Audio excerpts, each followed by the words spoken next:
الله الرحمن الرحيم الحمد لله رب العالمين والصلاة والسلام على أشرف خلق الله محمد وآله الطاهرين اللهم صل على محمد وآل محمد.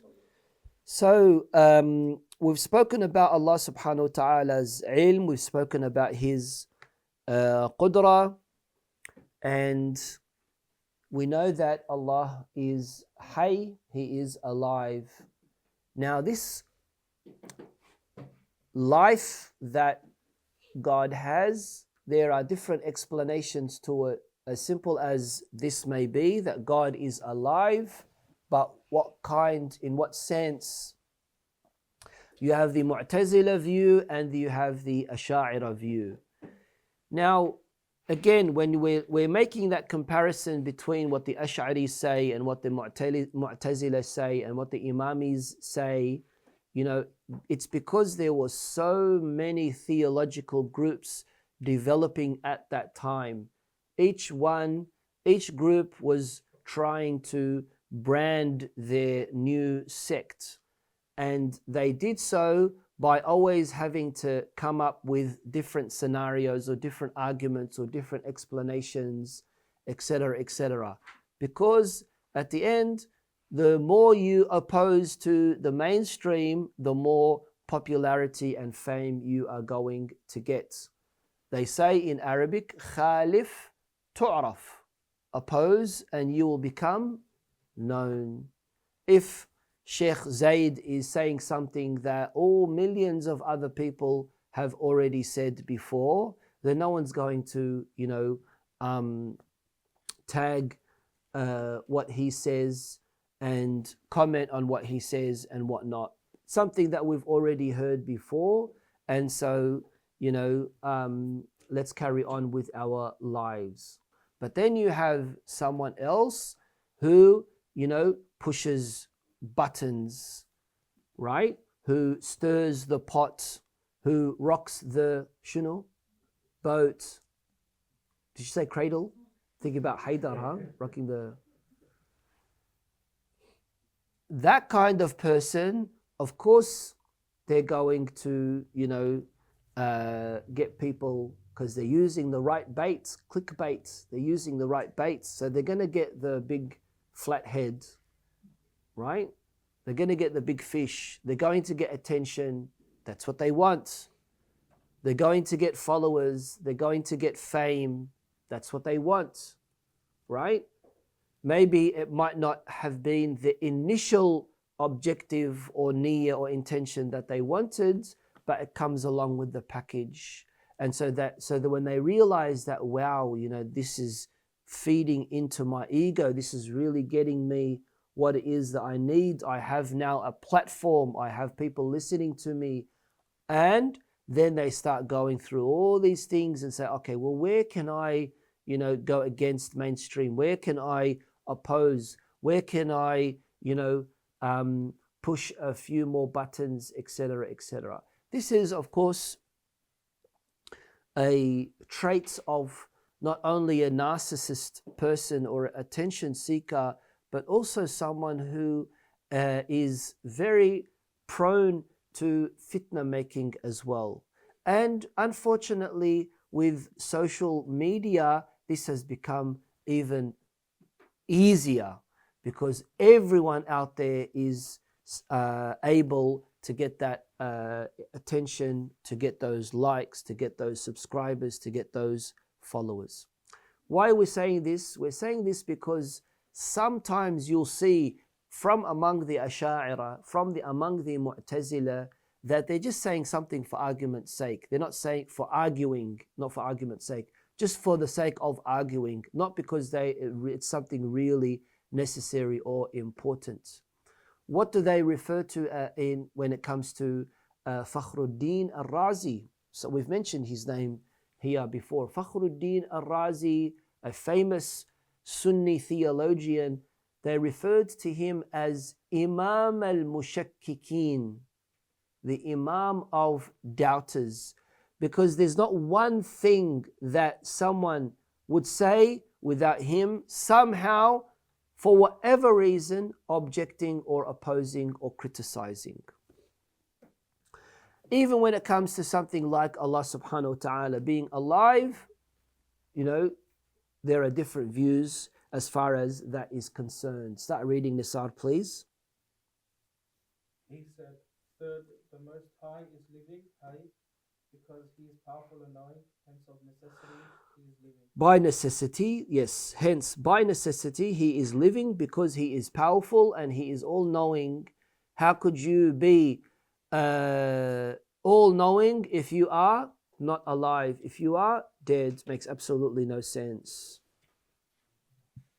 I say, among his positive qualities is his being living, and the philosophers and Hasan al-Basri say that his life means the propriety. Okay, so Hasan al-Basri is one of the pioneers of al-Mu'tazila. Now, what does i'tazala mean in Arabic? What does i'tazala mean in Arabic? Isolate. So, there was a group of people, Ash'aris, they were, let's say, Sunnis in the masjid, all of them sitting together, learning, gaining ilm, and things like that. Then this guy didn't really like it. Al-Jubba'i didn't really like it. So he isolated himself. And he went off to the other corner of the masjid. And then people started to gradually go to him. That's why they are called Mu'tazila. Because i'tazalu, they isolated themselves from the mainstream way of how Sunni orthodoxy theology was, right?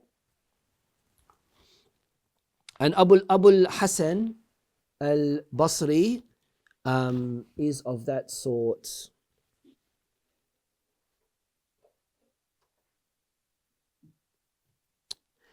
Okay, anyway, in my Arabic footnote, it says that it's not really Abu Hasan, it's Abu Hussein. But anyway, I just wanted to mention that. But yeah, carry on.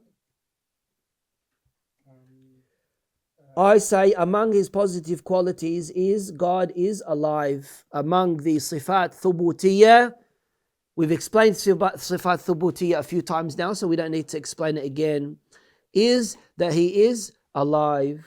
Some hukama, some philosophers, and also Abu Hasan al-Basri said that God's life means the propriety of his being qualified by power and knowledge. This means that God's life is dependent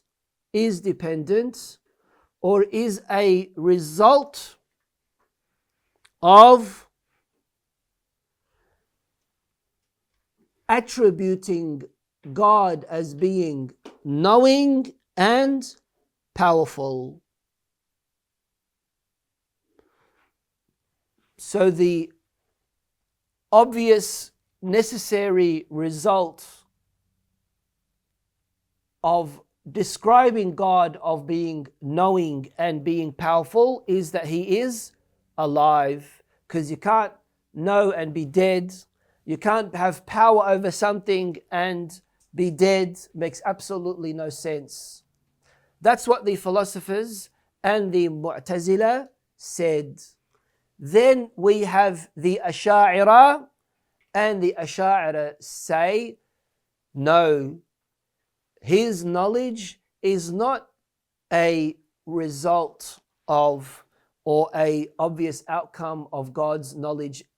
His life, is not a result or an obvious outcome of God's knowledge and qudra. It is something additional to that. It's something additional to that.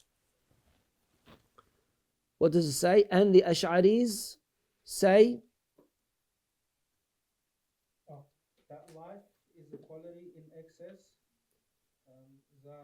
Za'ida means additional of his essence, of his essence. as distinct from this propriety as held by Basri.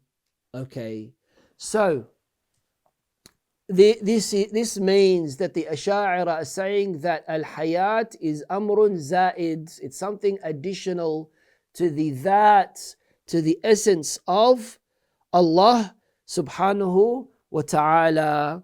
And it is completely separate from the additional quality of God's life being a necessary outcome and result of his knowledge and his qudra.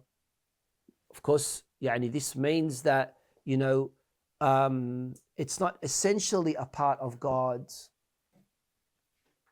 And that is very difficult for us to accept, that hayatullah is not something essential for God.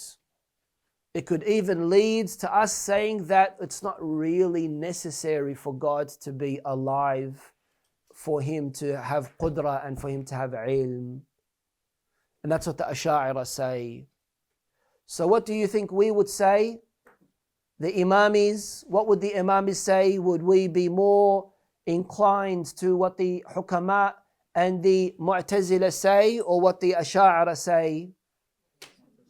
The Hukama and the Mu'tazila. So this is our area of agreement, one of our areas of agreement. The Shia are more aligned with the Mu'tazila than with the Asha'ira, because the Asha'ira, for example, they don't believe that God is adl. They don't believe in adlullah subhanahu wa ta'ala, whereas the Mu'tazila do, whereas the Shia do, right? And that's why they refer to the Mu'tazila and the Shia as al-Adliya. Al-Adliya, yani those who believe in Adlullah subhanahu wa ta'ala. What's the reasoning behind saying something like his life isn't essential to him? How do they justify? You know how I gave that whole muqaddimah? Yeah. So in many cases it's just a matter of complicating something that or hammeling, as we said, something beyond its capacity. So when we are saying that, for example, Allah subhanahu wa ta'ala is Hay, then that is essentially a part of him. We don't need to further describe it and complicate it. When we say that God is fair, and it's impossible for us to believe that God is not fair, that no two people would disagree on that except for the Asha'ira. And the Asha'ira would kind of like misconstrue all of that and say, how dare you impose something on God? You can't tell God what to do and what not to do. God is God. If he wants to be fair, he can be fair. If he doesn't want to be fair, he doesn't have to be fair. Okay. What's the correct opinion? And the first, The opinion of Basri, the opinion of the Hukama and al-Basri is the correct opinion, is reality, is the correct opinion. Why is that? Carry on. for the root of the matter is it's not being in excess. Okay, so in principle, not the root of the matter, yani in principle, God's life is not additional or in excess of God's essence. If we prove that God is all-knowing and God is all-powerful, then by essence, right, God needs to be alive. Carry on. And it has been proved that the most high creator is powerful and knowing, hence of necessity he is living, which is what we saw. By necessity, yes. So, as we have proven that the Most High Creator Yani the Creator, the Most High, is powerful and is all-knowing. Therefore, by necessity, He needs to be alive as well. And that's why we say, Allahu la ilaha illa huwa al-hayyul qayyum. La ta'khuduhu. What's sinner? What's sinner? No. What's sinner? Huh? What? Sinner means slumber, deep sleep. لا تأخذه سنة ولا نوم. How could it be age? What did you say?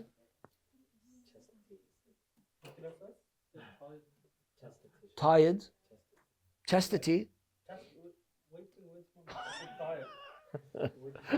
Yeah. So, anyway, inshallah we'll continue on with the rest in our next days. Walhamdulillahi Rabbil Alameen.